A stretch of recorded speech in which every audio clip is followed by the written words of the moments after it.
3 years ago, I lost a beautiful relationship because I couldn't take care of myself financially. Today, I'm looking around and I'm facing those exact same financial challenges. And that 19-year-old voice inside my head is screaming, haven't you changed at all? If you've been doing the work for years and you're looking around and your financial situation looks exactly the same as it did on day one, stay here.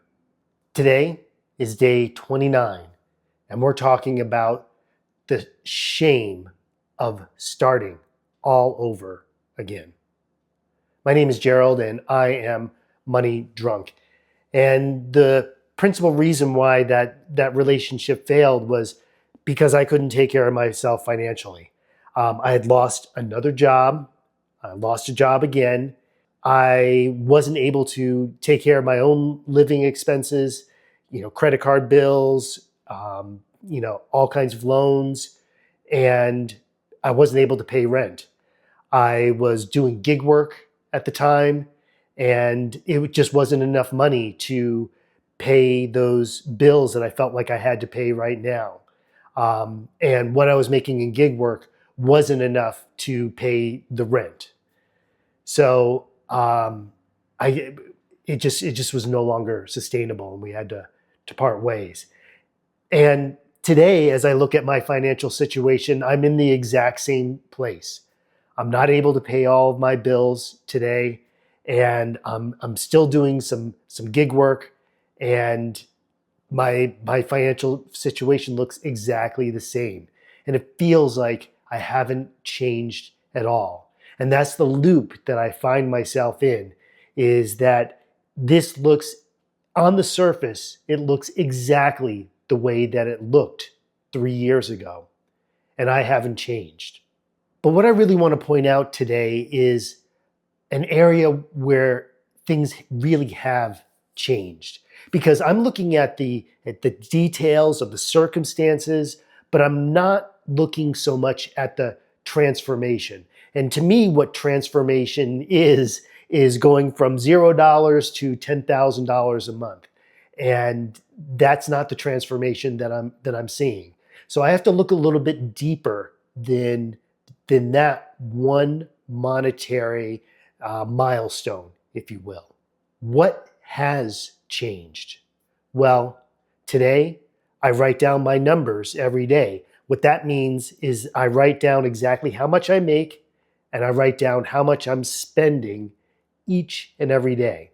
I put that into a spreadsheet. So over the course of a month, I know exactly how much I am expecting to spend on things like groceries, on things like my car payment, on things like my insurance bills. I know what those bills are going to be, and I am making those payments.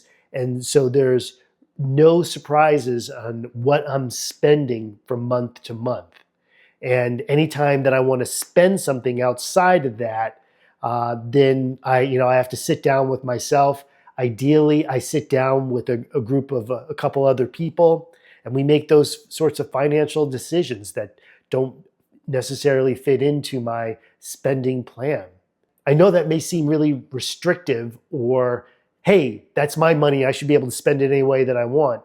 But I tell you, that's exactly how I landed in this mess, thinking that I could do this on my own. And now I have a group of people that I trust and who have been where I'm at right now and can help me make those sorts of decisions. Before, I would just react out of fear. But now I'm making much more informed decisions about how I spend my money each and every day. So instead of acting from that place of shame, I am facing these circumstances head on.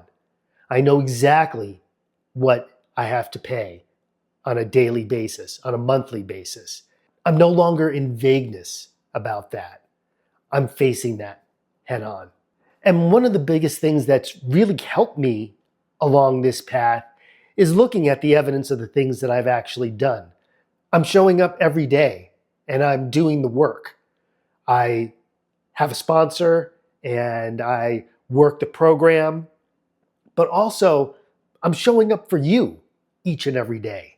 I'm creating these videos each and every day. I'm pressing that record button, and I'm telling the truth of exactly what I'm going through each and every day. I'm showing up for you, but most of all, I'm showing up for myself. And that's the biggest thing that has changed.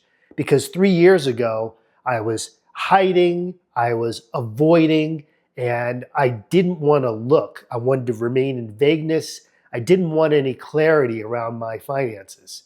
Today, I have that clarity around my finances. I know exactly what I'm facing. It may feel really uncomfortable. I don't want to do it, but it is what I need to do in order to get that transformation. Because on the other side of that fear, on the other side of that avoidance, on the other side of that I don't wanna, that's where my freedom lies. And today, we're telling the truth on this channel. Join me along this journey as I continue to get money sober. And check out this next video, and this will give you a little bit more storytelling on how I got myself into this financial mess.